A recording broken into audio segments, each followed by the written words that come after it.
Ginger Rio's tampaknya memiliki segalanya. Kecantikan, bakat, dan cinta yang hangat dari orang-orang terdekatnya. Ia baru saja memulai babak baru dalam hidupnya dengan pernikahan. Sementara karirnya sebagai gadis panggung di Las Vegas terus bersinar. Kehidupan pasangan ini sangat menyenangkan sampai pada 4 April 1997 di hari Jumat sore yang tampak biasa di Las Vegas. Ginger Rios, pengantin baru berusia 20 tahun, masuk ke sebuah toko di mall untuk mencari buku. Sementara suaminya Mark menunggu dengan tenang di luar toko tersebut. Setelah beberapa waktu berlalu, Ginger belum juga kembali. Mark memutuskan untuk masuk dan mencarinya. Saat bertanya kepada pasangan di meja kasir, mereka mengatakan bahwa Ginger sudah membayar dan pergi. Mark menerima penjelasan itu tanpa curiga, namun kenyataan sebenarnya tidak sesederhana yang mereka katakan.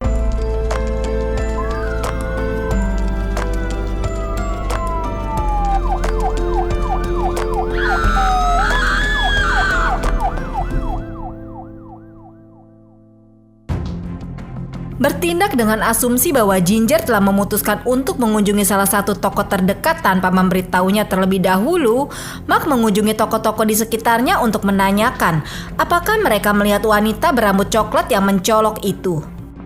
Ketika usahanya tidak membuahkan hasil, ia menelepon ayah mertuanya, George, dan memberitahunya bahwa Ginger telah menghilang. George yang dikenal sebagai orang yang tenang menyarankan agar mereka kembali ke toko terakhir tempat Ginger terlihat, yaitu Spycraft. Dengan tujuan untuk melihat rekaman yang diambil dari kamera keamanan toko, mereka menuju ke Maryland Parkway untuk menemui sang manajer. Sayangnya, setibanya di sana, mereka mendapati pintu-pintu terkunci dan tanda tutup di jendela. Ketika mereka pergi, Mark kebetulan melihat pria dan wanita yang ia ajak bicara sebelumnya masuk ke dalam sebuah mobil van putih yang diparkir di dekatnya. Setelah memberi tanda kepada mereka, dia menjelaskan bahwa istrinya hilang dan dia akan sangat menghargai informasi apapun yang dapat mereka berikan untuk melacak pergerakannya.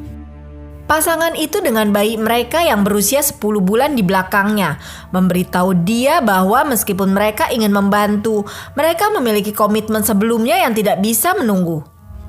Pria itu yang memperkenalkan dirinya sebagai pemilik toko, John Flower, menawarkan untuk menunjukkan rekaman tersebut pada hari Senin. Kemajuan mereka untuk sementara terhambat. Mark dan George berterima kasih kepada pasangan itu dan terus mencari Ginger sendiri, sebuah usaha yang pada akhirnya tidak membuahkan hasil. Mark menghabiskan akhir pekan dengan penuh kegelisahan, terus-menerus memikirkan apa yang mungkin terjadi pada istrinya. Dia mulai meragukan klaim John Flower bahwa Ginger telah meninggalkan toko hanya beberapa saat setelah masuk. Mark ingat jelas bahwa dia memarkir mobilnya tepat di luar pintu toko dan tidak mungkin Ginger bisa menyelinap keluar tanpa terlihat. Dan yang paling mengganggu dalam pikirannya adalah kata-kata terakhir istrinya kepadanya yang terus terngiang di telinganya, "Aku akan segera kembali." Dengan kecemasan yang semakin meningkat, Mark mengajukan laporan orang hilang ke polisi Las Vegas pada pagi hari Minggu.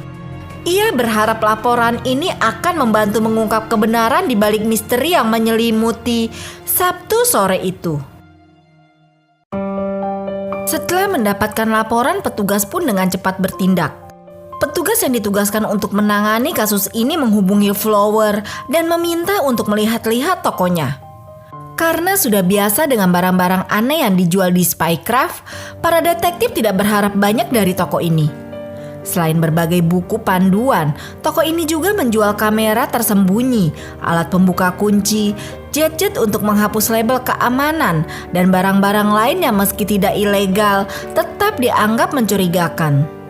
Saat memasuki toko, petugas langsung disambut dengan bau pemutih yang menyengat yang tampaknya meresap ke seluruh bangunan. Ketika ditanya tentang bau tersebut, Flower mengelak dan menjelaskan bahwa anjingnya telah mengotori ruang penyimpanan sehingga memaksanya untuk menggunakan bahan kimia untuk membersihkannya. Di dalam ruang penyimpanan tersebut, para detektif melihat bintik noda merah di dinding. Mereka mengambil sampel sebaik mungkin, namun sampel tersebut sangat kecil sehingga analisis laboratorium tidak dapat menentukan susunan genetik zat tersebut. Ketika ditanya tentang Ginger, Flower ingat bahwa Ginger membeli 2 buku dan meninggalkan toko dengan selamat setelah membayar tunai.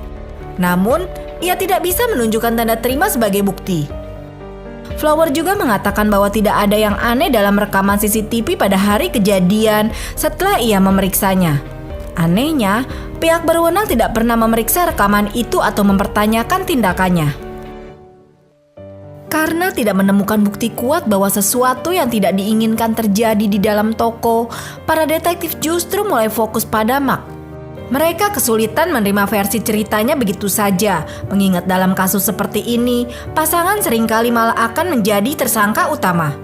Mereka juga sulit percaya bahwa Mark, yang mengklaim bisa melihat langsung pintu masuk toko, tidak menyadari ketika Ginger melewatinya. Meskipun pihak berwenang mencurigai Mark, teman-teman dan keluarga Ginger merasa hal itu tidak mungkin terjadi.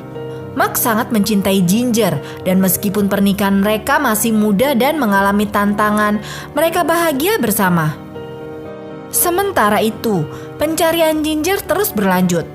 Selama beberapa hari sejak dia menghilang, tidak ada aktivitas di ponsel, kartu kredit, atau akun media sosialnya yang menunjukkan bahwa sesuatu tidak beres.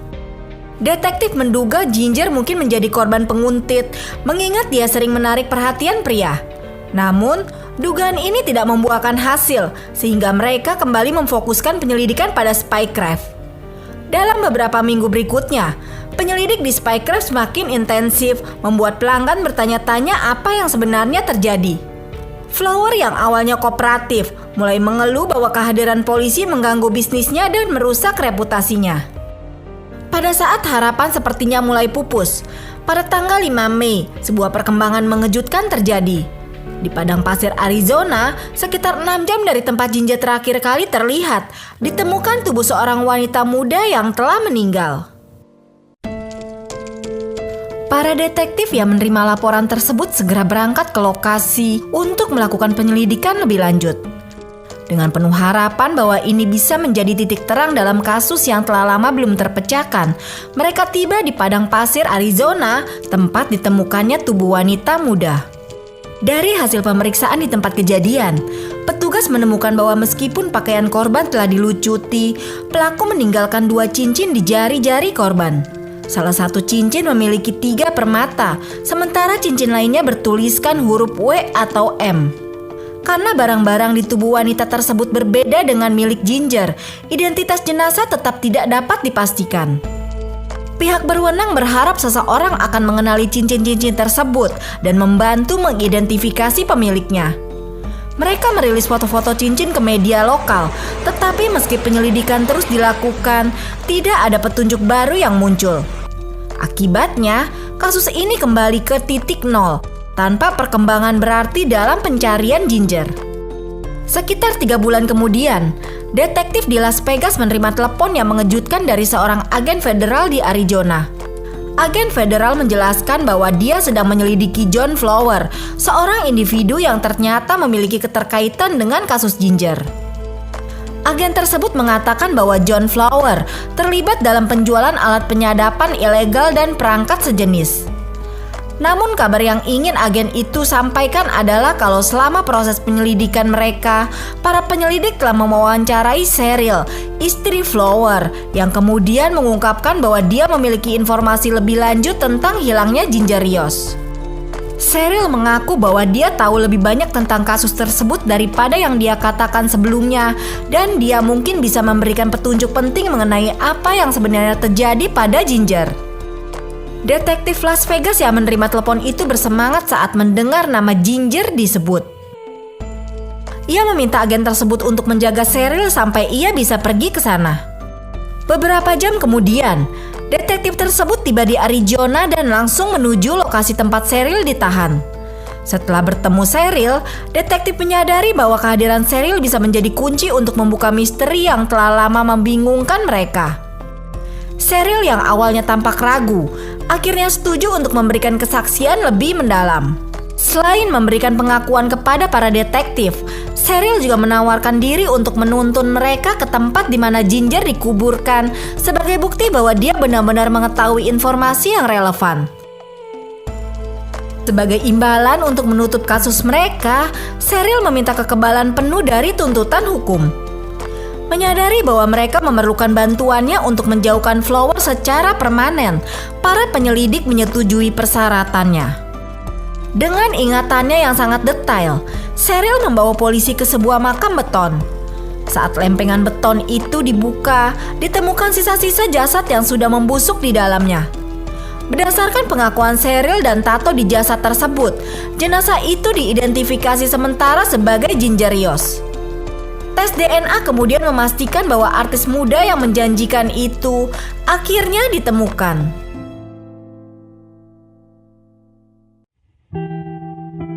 Setelah penyelidikan intensif dan penemuan jenazah Ginger Riosz, tepatnya pada tanggal 17 Agustus 1997, John Flower akhirnya ditangkap di Los Angeles.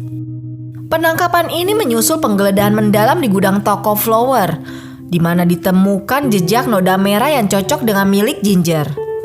Berdasarkan proses investigasi mendalam dan pengakuan tertulis yang diberikan oleh istrinya, Cheryl, inilah kemungkinan yang terjadi kepada Ginger Riosz pada hari naas tersebut. Cheryl menceritakan bahwa pada hari itu, dia dan suaminya John Flower sedang berada di bagian depan toko Spycraft.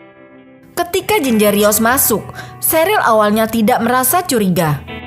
Namun John yang melihat Ginger, wanita berambut coklat yang menarik, hanya dengan sekali tatapan meminta Cheryl untuk mengambilkan film untuk kamera mereka.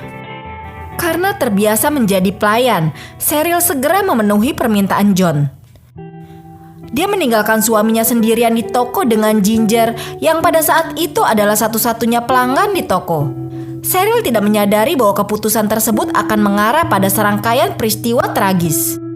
Ketika Cheryl kembali ke toko 10 menit kemudian, suasana toko sudah berubah. Ginger Riosz sudah tidak ada di tempat, sedangkan di pintu depan yang posisinya berada tepat di belakang Cheryl, berdirilah Mark. Mark yang tampak agak kebingungan bertanya kepada Cheryl apakah dia telah melihat istrinya. Cheryl hanya berdiri diam ketika John menjawab Mark dengan tenang bahwa Ginger memang pernah berada di sana, tetapi sudah pergi. Cheryl merasa ada sesuatu yang tidak beres ketika melihat John terlihat sangat gugup dan cemas setelah Mark pergi. Dia tidak mengerti apa yang sedang terjadi dan rasa penasaran mulai mengganggu pikirannya. Ketika dia bertanya kepada John apa yang salah, dia hanya mendapat jawaban singkat dan mengejutkan.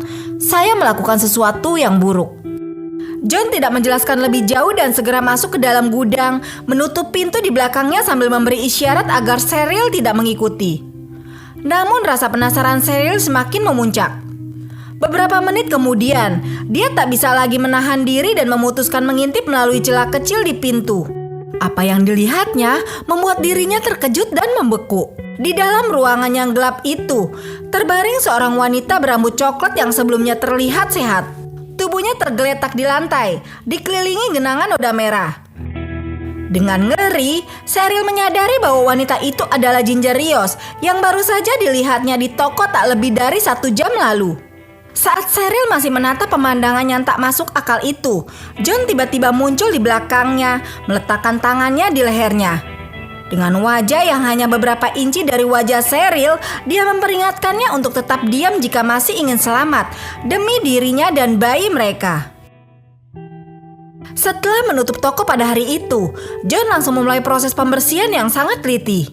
Dia menghabiskan beberapa jam menyembunyikan tubuh Ginger dengan membungkusnya dalam plastik tebal dan membersihkan setiap jejak noda merah yang ada di lantai dan dinding.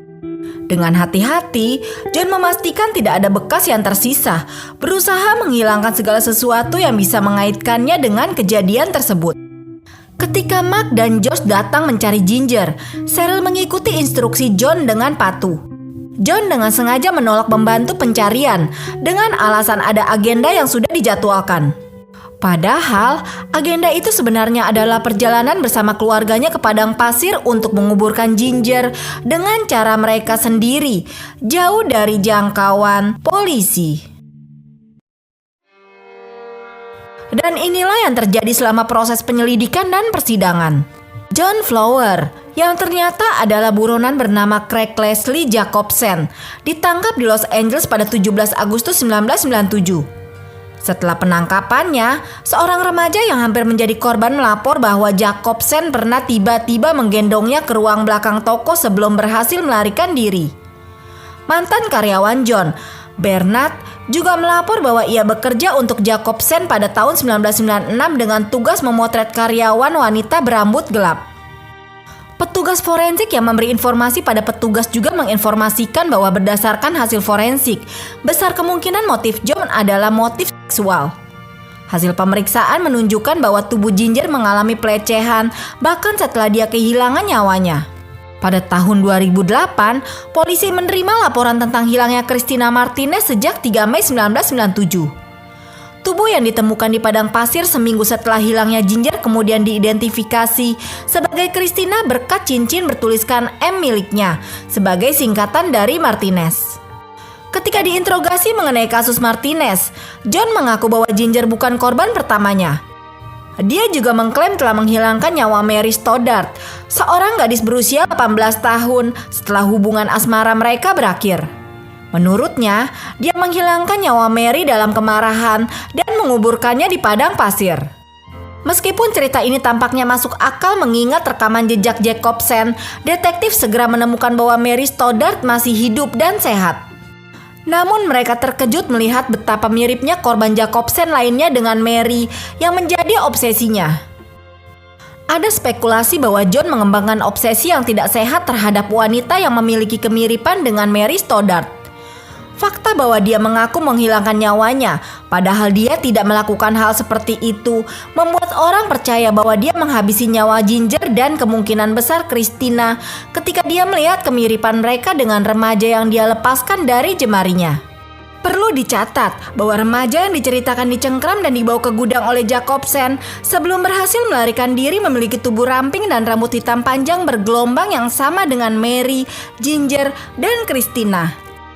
John awalnya dihadapkan pada hukuman mati, tetapi karena masalah kesehatan mental dan perubahan hukum, ia dijatuhi hukuman 20 tahun dengan kemungkinan pembebasan bersyarat. Pada 2015, ia diekstradisi ke Arizona untuk diadili atas penghilangan nyawa Christina, tetapi persidangan tertunda karena masalah kesehatan mental. Hingga kini, John masih dipenjara karena kelayakan dirinya untuk disidang terus ditinjau ulang.